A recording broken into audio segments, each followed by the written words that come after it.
Okay, ni air ada sikit lagi. Alright, nak tunjukkan betapa kuatnya acceleration dia. Okay, saya tak perlu togak banyak pun. Saya duduk macam ni je, tak menegak macam ni pun. Macam ni je Okay, drive.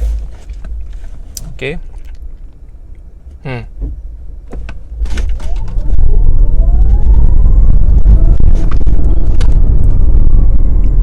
Pening. Air boleh tertolak ke belakang.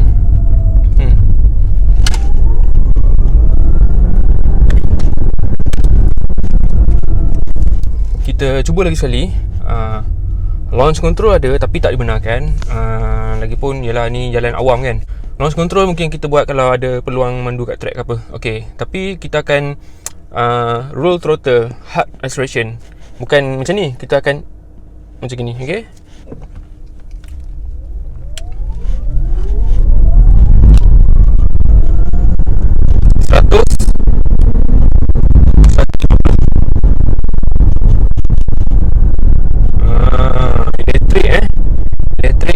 ada enjin, tak ada apa. Semua bateri dan elektrik motor sahaja.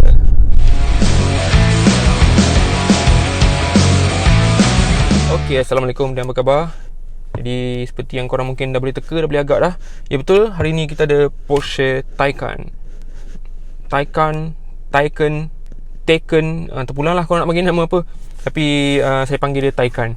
Jadi ini variant yang paling mampu milik, iaitu variant permulaan dia Taycan 4S. Dekat Malaysia kita ada 3 variant lah. Taycan 4S, lepas tu atas dia Taycan Turbo, dan atas lagi Taycan Turbo S. So yang ni tak silap saya harga dia dalam dekat 700k tu. Nanti saya letak kat bawah ni harga dia. Alright, so Taycan 4S 0 ke 100 dia lebih kurang 4 saat.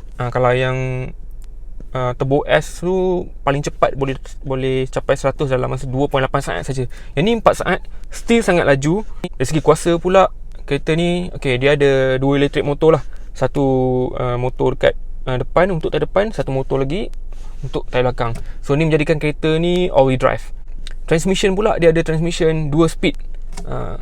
Satu speed untuk range kelajuan rendah dan satu speed lagi untuk kelajuan tinggi. Tapi sebenarnya pertukaran gear tu kita tak rasa pun, sebab kita pun tak ada kita tak boleh kawal pun gear tu. Kita nak pilih gear 1 ataupun gear 2 tak boleh pilih pun.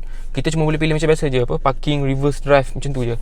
So dari segi kuasa, kereta ni ada total dia 390 kW. Okay, tapi kalau nak ditukarkan kepada horsepower, lebih kurang 435 horsepower. Dan kereta ni kalau guna dia punya overboost function, overboost ni macam NOS lah. Dia ada power tambahan sekejap. Power dia akan meningkat kepada 530. Tambahan hampir 100 horsepower lagi. Ni baru Taycan 4S. Kalau yang Taycan Turbo S tu campur overboost dah 760 horsepower macam tu lah. So ini still sangat laju.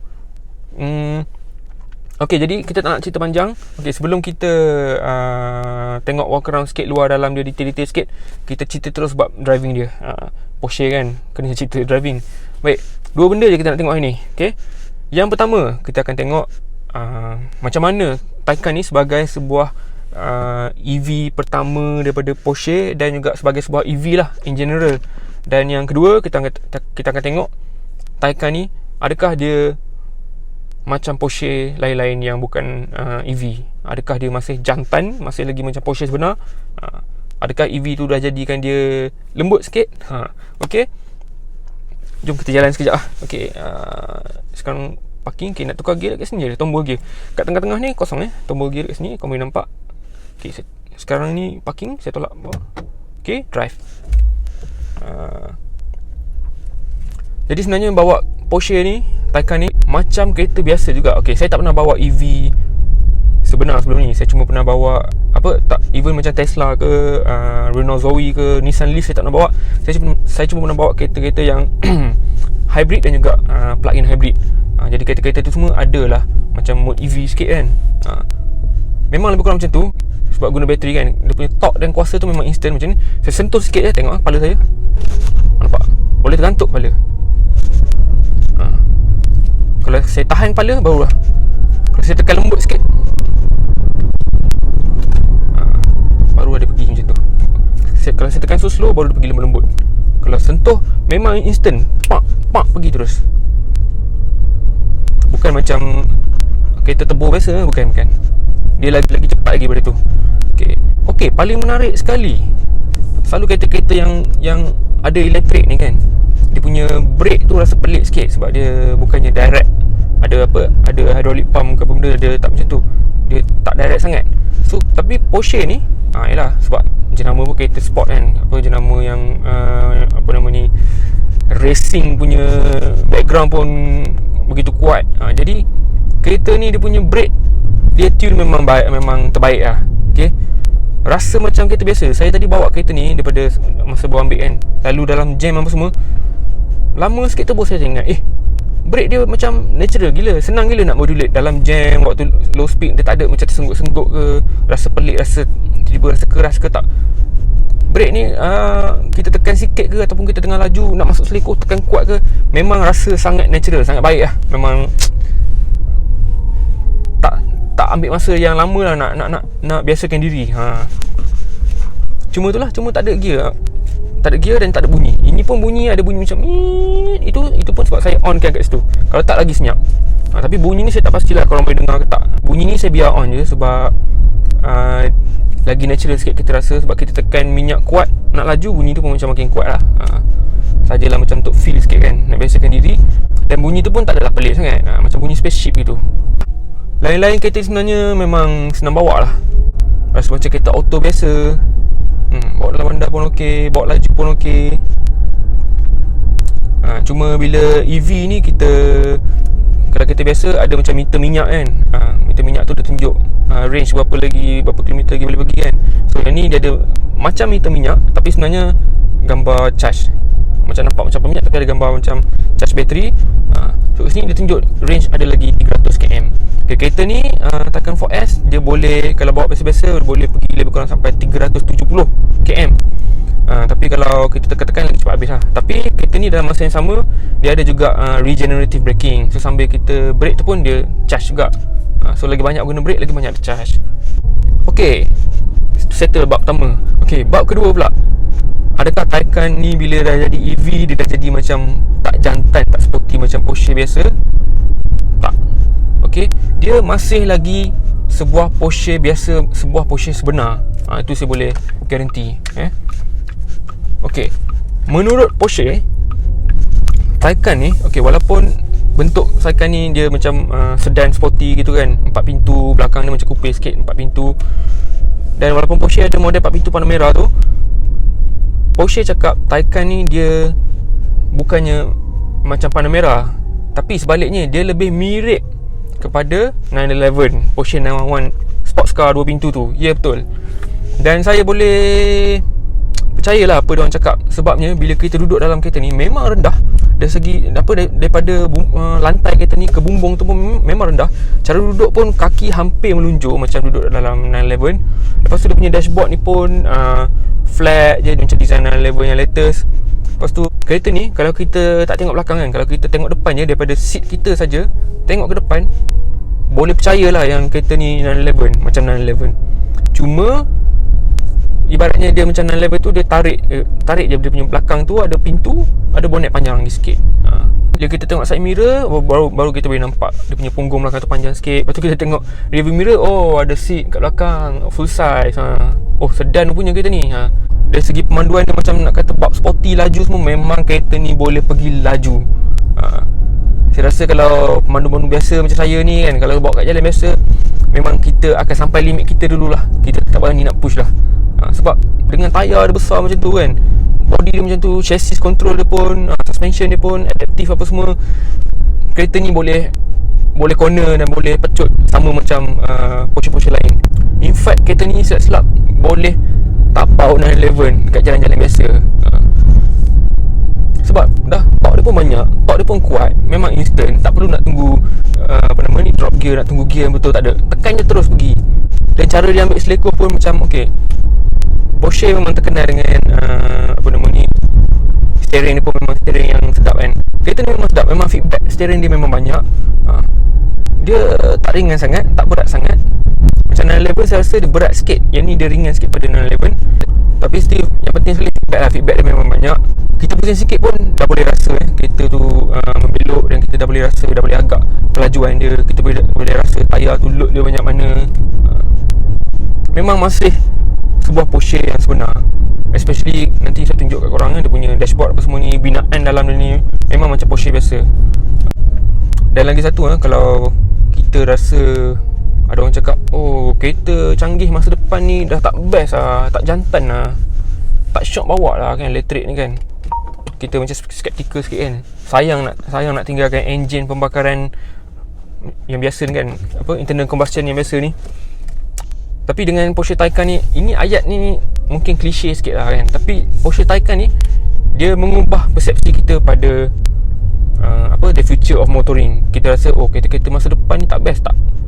Dengan Porsche Taycan ni kita rasa, oh kalau kereta-kereta masa akan datang macam ni, okay lah, not bad lah.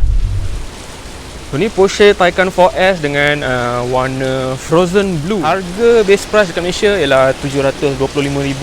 Tapi untuk unit ni dia dah tambah option-option semua. Option saja bernilai lebih kurang RM125,000. Jadi total harga untuk unit ni RM850,000. So ni macam saya cakap tadi, bentuk dia ni macam ni sekejap kalau tutup ni. Ni lebih pada 911 sebenarnya yang ditarik menjadi sedan. Dia bukan yang Panamera. So tu tempat charger, dia ada kiri dan kanan, satu untuk charger biasa dan satu untuk fast charger. So rim dia ialah 20 inci depan belakang. Untuk yang ni dia 245, yang belakang 285, lebar sikit lah. Satu lagi feature dia ialah ni flush door handle ni, sama macam 911 juga. Kalau kita datang dekat baru dia buka. So ni tempat duduk belakang dia. Dia memang strict 4 seater sahaja kereta ni, 4 seater. So belakang dia memang untuk 2 orang saja. Sebab tengah dia ada begitu. So bukan untuk 3 orang. Belakang dia pun dia ambil design 911 Dia bukannya macam Panamera, dia lebih pada 911. Punggung yang lebar ni. So tengok boot dia. Okay, boot memang besar. Okay, kalau nak buka dia punya hood depan dan juga bonnet belakang, sebenarnya semua kontrol kat sini digital. Pilih buka tutup. Okay, ni depan. So dah unlock sekarang. Dah terbuka. Tengok dia betul. Belakang boot, depan pun boot juga. Tak ada enjin. So bateri dia dekat bawah lah, dekat bawah lantai. Bawah lantai cabin dia tu. Basically bateri dia dekat bawah sini. Okay, agak dalam, nampak tu. Boleh sampai saya punya lengan kat sini. So nak start dia kat sini. Tersorok sikit.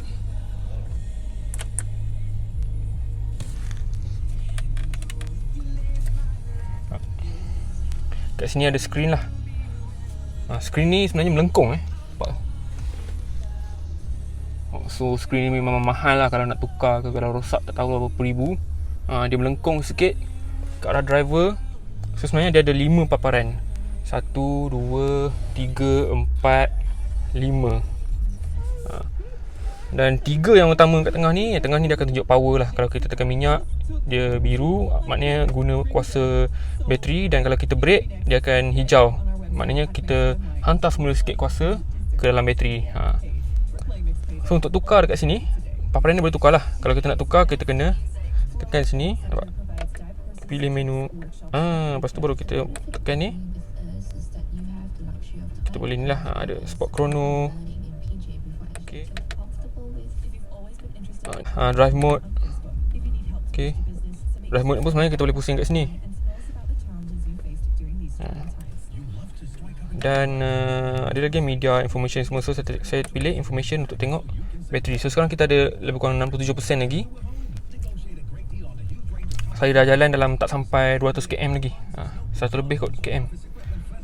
So kalau nak tukar belah sini, kalau Porsche lain biasa kita kawal kat sini pula. Tapi yang ni kita masih kawal guna yang ni. Cuma kita pilih menu ni pula. Macam tu lah. Dekat tengah ni dia ada 2 screen. Okay, ni screen yang utama yang memang standard datang dengan kereta ni. Tapi kat situ option. Dia ada maklumat yang lebih kurang sama ni, tapi limited lah. Lebih pada pemanduan information pasal kereta semua dia lebihkan pada belah sini untuk driver. So ni kalau kita pilih mode-mode semua, dia akan display. Semua mode yang tadi normal. Okay, dia ada ni normal, range, Sport Plus apa semua ni dia akan melaraskan parameter ni lah, drive mode, lepas tu apa nama ni, sekejap ya, drive mode, chassis level, recuperation dan juga electric sport sound. Ni tadi yang saya cakap tadi boleh on off. Lepas tu ini menu drive lah, ada assistance, trip, comfort, basically benda-benda ni lah, pencahayaan apa semua. Ni saya cakap tadi dia ada dua tempat charger. Sebelah ni untuk direct current dan sebelah sini untuk AC. Basically semuanya digital, sangat minimum, sangat kurang button. Tak ada button apa langsung. Button fizikal cuma ada pada steering dan juga kat sini je untuk nak start. Untuk start dan juga gear. So gear kat sini agak tersorok. Tapi gear dia pun pakai gear tombol yang kecil macam level yang latest juga. Oh ya, dia punya aircon vent ni. Aircon vent ni tak boleh adjust Benda ni, blade ni semua fix. Ni dekat ujung kiri kanan semua ni tak boleh adjust. Tapi Porsche cakap dia akan optimizekan aliran udara dalam kereta ni, pasti cukup panas, cukup sejuk bila perlu. Baik, itu dia Porsche Taycan 4S. Berbaloi ke tak berbaloi dengan harga ni 700-800 ribu ni, bagi saya berbaloi kalau anda mampu beli. Sebab bukan apa, especially dekat Malaysia lah, dan juga ataupun saya rasa mana-mana dekat dunia ni, beli kereta elektrik teknologi baru ni, kita beli dengan harga ni bukan untuk nak jimat minyak, bukan untuk nak jimat kuasa sangat, tapi lebih kepada kita nak rasa teknologi tu dan kita jadi antara orang pertama lah nak rasa. Sama macam apa-apa phone kan, kalau ada teknologi baru, benda tu mahal lagi. Jadi bila dia dah common dekat kereta-kereta biasa nanti, barulah harga dia lebih mesra rakyat, mesra pengguna. Kalau saya sendiri, pada pendapat saya kereta ni dia tak sesuai untuk kalau orang yang ada satu-satunya kereta saja. Dia kena ada kereta sampingan. Contoh ada Porsche Taycan ni, lepas tu dia ada satu lagi SUV Macan ke, ataupun Porsche Cayman, Porsche 911 ke, ataupun apa-apa kereta lain lah. Kalau satu-satunya kereta mungkin tak apa-apa sesuai. Tapi menarik. Dan yelah, kalau anda tengok sampai sini, terima kasih banyak saya ucapkan kerana menonton. Jangan lupa subscribe kalau belum. Dan itu saja, jumpa lagi video akan datang. Terima kasih menonton. Assalamualaikum.